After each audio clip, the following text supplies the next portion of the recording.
Brazil's G20 presidency kicked off in Rio de Janeiro on Wednesday with a gathering of the group's foreign affairs ministers, along with some guests.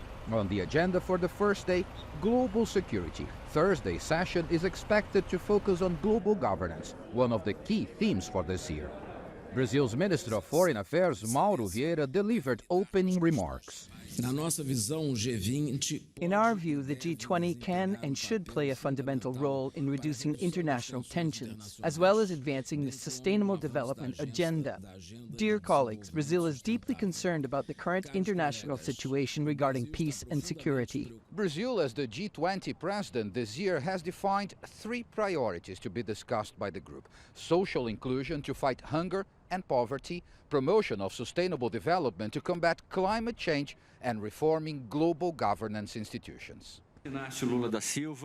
Even though the conflicts happening around the world are not explicitly among the key G20 themes, President Luiz Inácio Lula da Silva made it clear when Brazil took over the G20 presidency last year that these conflicts don't happen in a vacuum and must be addressed. Brazil continues to mourn the tragic conflict between Israel and Palestine.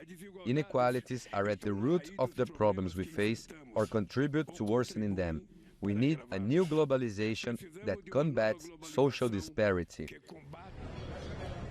Ahead of Wednesday's event, President Lula met with U.S. Secretary of State Antony Blinken in Brasilia. Even though most of the discussion was held behind closed doors, U.S. officials said the 2-hour talks included the Gaza conflict, and reports indicate Blinken also told Lula the U.S. did not agree with his recent comments comparing Israel's actions in Gaza to the Holocaust, which triggered a diplomatic row between Brazil and Israel.